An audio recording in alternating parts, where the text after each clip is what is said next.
한국 로켓 무시하던 러시아, 이젠 같이 만들자네요.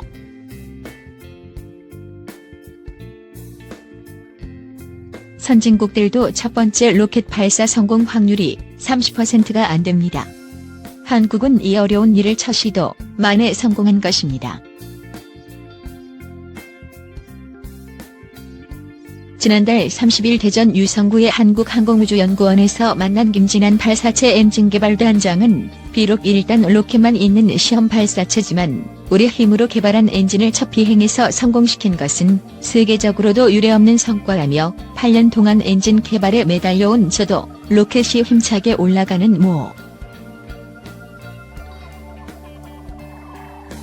김 단장은 2000년대 중반 나로 5 사업과 2010년 시작된 한국형 발사체 누리호 개발 사업에서 발사체의 핵심인 75톤급 엔진 개발을 이끌어온 연구 책임자다.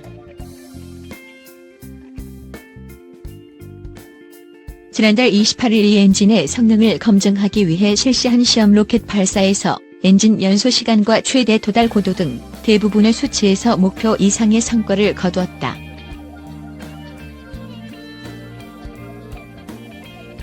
한국은 이번 발사로 세계에서 7번째로 75톤급 액체 연료 로켓 엔진을 독자 개발한 나라가 됐다.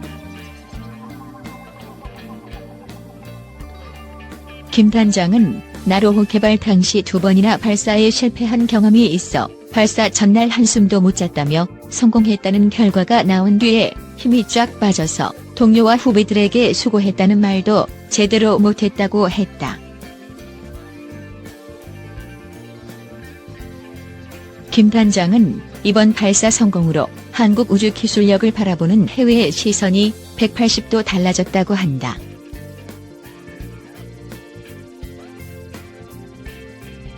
통상 독자 기술로 75톤급 로켓 엔진을 개발하는 데 평균 10년이 걸리는데 한국은 7년 반 만에 실제 비행에 성공했기 때문이다.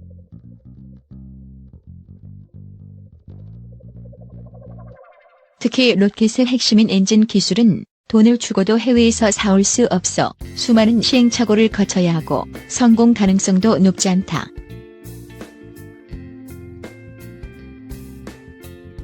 김 단장은 나로5 사업 당시만 해도 공동 개발에 참여한 러시아 연구진이 한국이 로켓을 만드는 게 사실이냐며 무시하는 분위기가 강했다며 하지만 이번 발사 직후 러시아를 비롯한 해외 엔지니어들이 어떻게 그렇게 빨리 엔진 개발에 성공했느냐며 문의가 쏟아졌다고 말했다.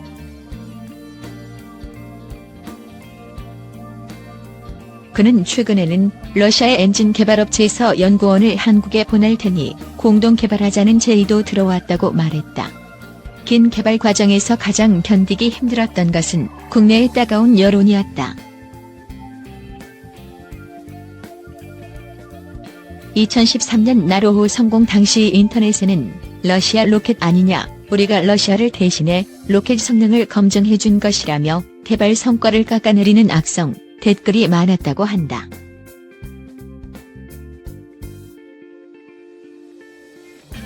핵심인 1단부 로켓을 러시아에서 들여왔기 때문이다.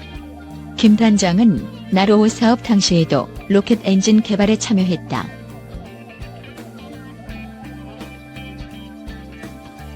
그는 이번 로켓 발사 후에는 자랑스럽다. 세금은 이런 연구에 써야 한다며 격려해주는 분이 많아 힘이 났다고 말했다. 그는 발사 성공 이후 휴식도 없이 바로 다른 엔진 개발에 들어갔다.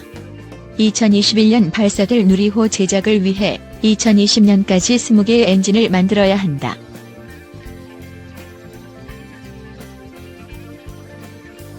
그는 엔진 개발을 위해 1년의 절반은 대전을 벗어나 창원 한화테크인 고우무주센터를 오가고 있다.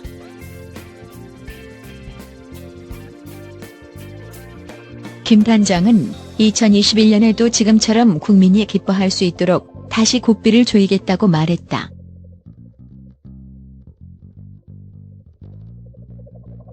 우주발사체용 로켓 엔진이란 무엇인가? 10개국만 보유한 극비기술 우리 손으로 개발한 첫 우주로켓용 엔진인 75톤 액체 엔진 성능을 검증할 시험 발사체가 28일 오후 4시 전남 고흥 나로 우주센터에서 하늘로 향한다.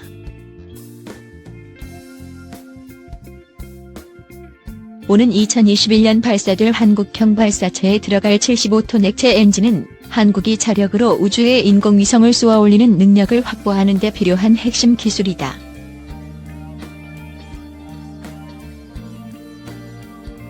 세계적으로 10개 국가만이 우주 로켓 엔진 기술을 보유하고 있다. 1957년 인류 최초 인공위성 스푸트니크 1호를 쏘아올린 러시아의 뒤를 이어 미국 1958년, 프랑스 1965년, 일본 1970년, 중국 1970년, 영국 1971년, 인도 1980년, 이스라엘 1988년, 이란 2009년, 북한 2012년이 자국 로켓을 타고 우주로 올라갔다.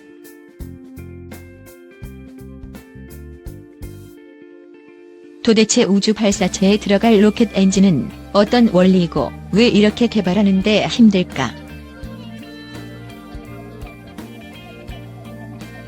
로켓이 나는 원리는 뉴턴이 이야기했다.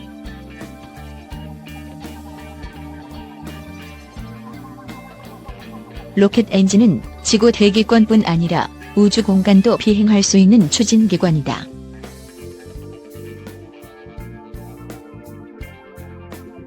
로켓이 나는 원리는 공기가 빵빵하게 찬 풍선이 나는 원리와 같다. 풍선 주둥이를 놓으면 공기가 빠져나가며 이리저리 날아가는 풍선을 볼 수 있다.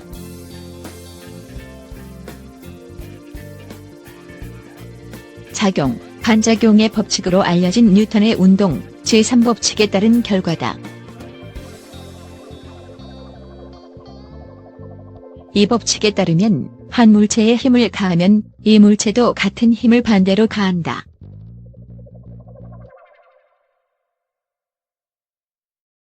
풍선에서는 부풀기 전 원래 형태로 돌아가려는 힘이 공기를 밖으로 내보낸다.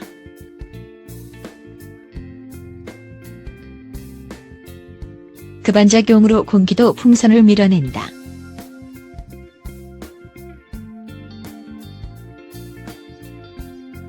이렇게 힘을 받은 풍선은 공기가 빠져나간 반대 방향으로 날아간다.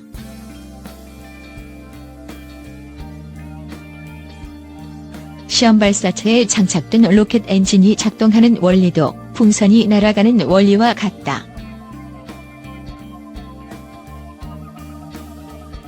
무언가를 밖으로 뿜으면 그 반작용으로 날아가는 힘을 얻는다.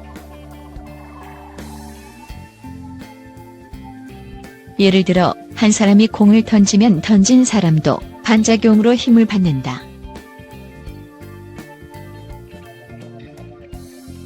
다만 힘이 크지 않아 눈에는 반작용이 보이지 않을 뿐이다.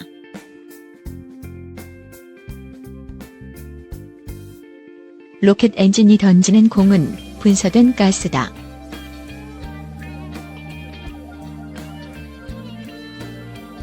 연료를 태워 높은 압력의 가스를 만들고 이 가스를 엔진 밖으로 분사해 날아갈 힘을 얻는다. 공을 던진 사람이 공으로부터 받는 힘은 공무게와 가속도가 결정한다.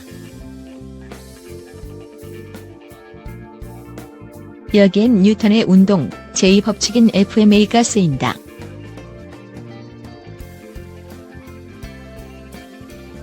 힘의 크기는 가속도 곱하기 질량이라는 공식이다.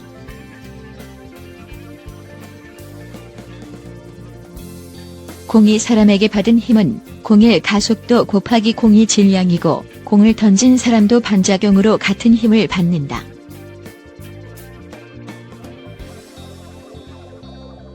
공의 질량은 1kg, 사람의 질량은 100kg이라고 하자.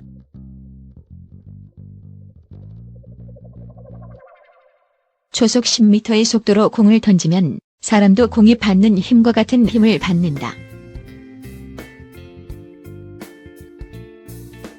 사람이 공보다 100배 무거워 사람이 받는 가속도는 100분의 1이 된다.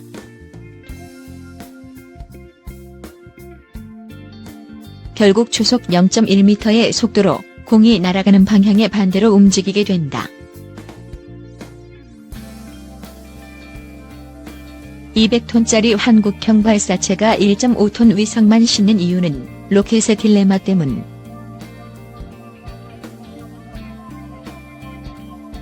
시험 발사체를 통해 성능이 검증된 75톤 액체 엔진은 2021년 발사를 위해 개발 중인 한국형 발사체 누리호에 들어간다. 누리호의 이륙 중량은 200톤에 이른다.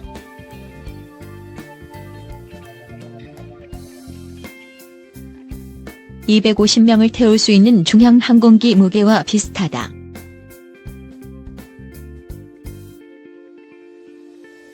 누리호 목표는 1.5톤급의 실용위성을 고도 600에서 800km의 저궤도에 올리는 것이다.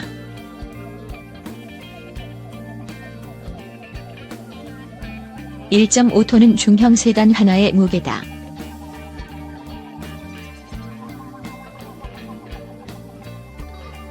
항공기 하나가 고작 자동차 하나를 싣고 나는 셈이다.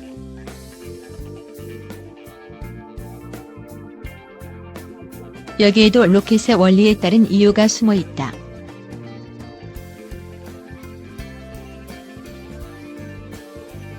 로켓 엔진의 힘은 뉴턴 N 킬로그램 미즈2로 표시되는 추력으로 표현한다.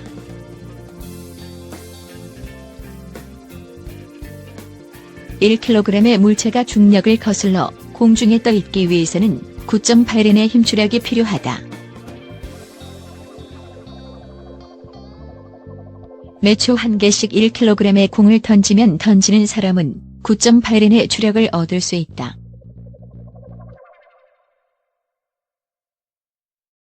(100kg의) 사람이 하늘에 뜨려면 980N의 추력이 필요한 셈이다.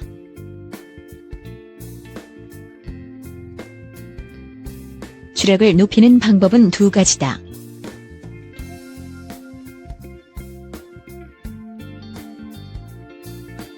첫 번째는 질량을 높이는 방법이다.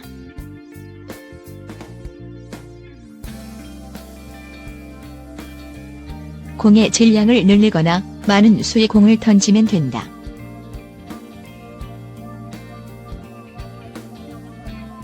두 번째는 공의 가속도를 높이면 된다.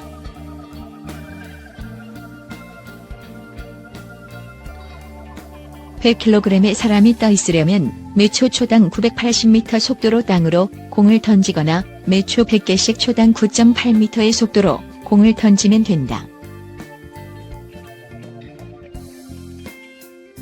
여기에 로켓의 딜레마가 있다. 질량을 던져 추력을 얻기 위해선 질량을 싣고 날아야 한다. 예를 들어 100kg의 사람이 1시간 동안 공중에 떠 있으려면 3600개의 공을 매초 하나씩 초당 980m 속도로 던져야 한다. 문제는 3600개 공의 무게가 3600kg이라는 점이다. 사람 하나를 1시간 띄우는데 사람 무게의 36배의 공이 필요하다.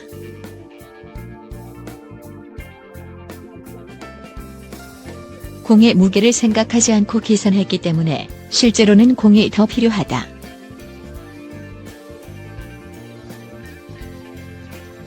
결국 로켓의 무게 대부분은 연료가 차지하게 되는 셈이다.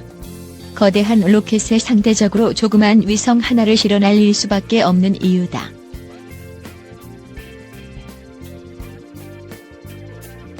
이번 시험 발사체의 무게는 51.2톤이다.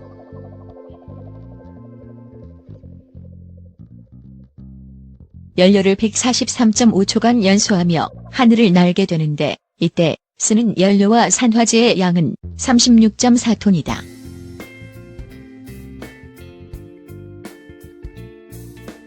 연료의 무게만 로켓 무게의 70%인 이유가 여기에 있다. 원리 간단해도 로켓 엔진 개발이 어려운 이유.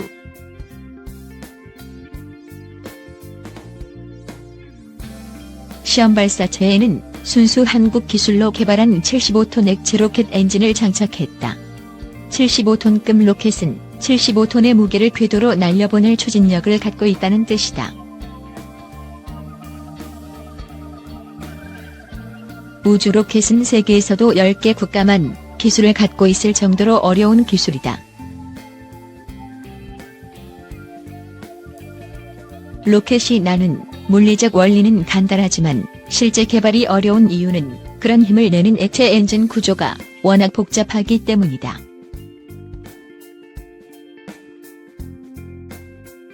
화학 연료를 사용하는 로켓은 연료에 따라 고체 연료 로켓과 액체 추진 로켓으로 나뉜다.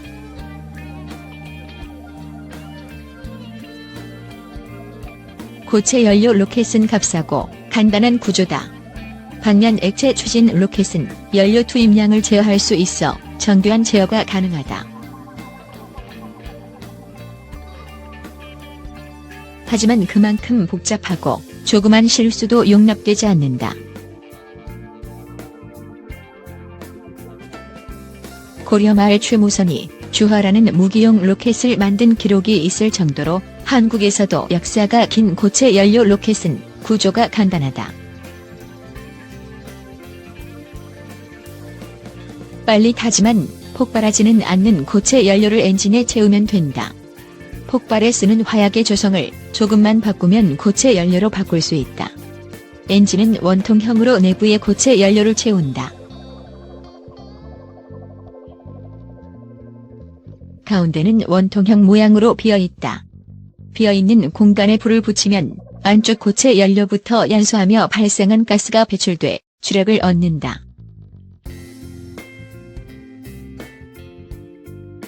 고체 연료는 만들기 쉽고 값이 저렴하며 상대적으로 안전하다. 하지만 불이 한 번 붙으면 멈출 수 없어 주력을 조절할 수 없다.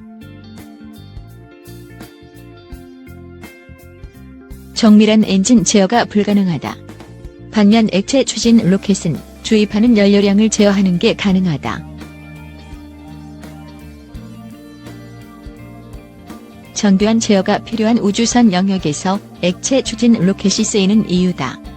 1926년 미국 물리학자 로버트 고다드는 액체 추진 로켓을 최초로 개발했다. 이때 쓴 연료와 연료에 불을 붙이는데 쓰는 산화제가 모두 액체다. 액체 엔진 연료에는 액화수소나 화석연료, 산화제에는 주로 액체 수소가 쓰인다.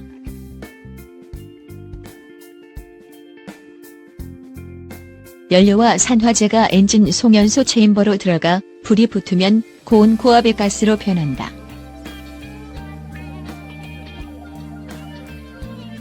가스는 로켓의 하단부에 있는 노즐을 빠른 속도로 빠져나가며 로켓에 추력을 준다. 액체 추진 로켓의 개발이 어려운 이유는 구조가 복잡하기 때문이다.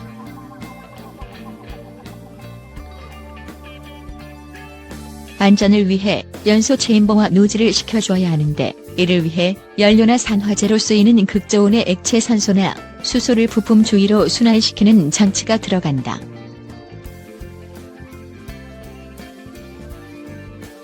연소 체인버 내 가스가 고압이라 체인버의 기체보다 높은 압력으로 연료를 주입해야만 연료가 들어가야 하는 것도 어려운 문제다.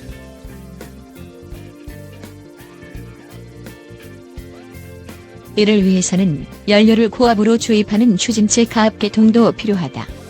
지난달 25일로 예정됐던 시험 발사체 발사도 이 부품의 이상으로 연기됐다.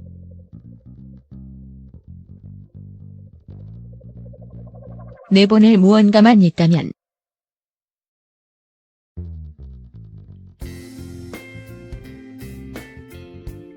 화학 로켓 아닌 다른 추력 방식의 로켓도 가능. 현재는 연료를 태워 가스를 분사해 주력을 내는 화학 로켓 엔진이 대부분을 차지한다.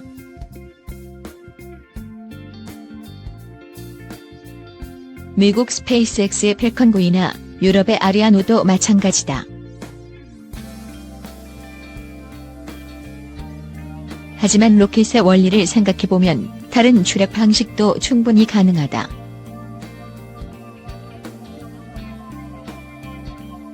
던지는 공이 꼭 가스일 필요는 없다. 작용반작용을 일으킬 질량을 던지는 시스템만 갖춘다면 어떤 구조도 로켓이라 부를 수 있다.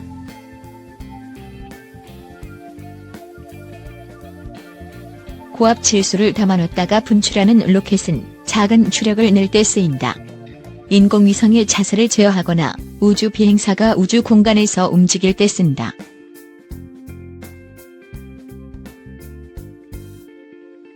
영화 그래비티 남아션, 소구주 비행사들은 질소 분출 로켓을 사용해 자유롭게 우주 공간을 헤엄치는 모습을 선보였다.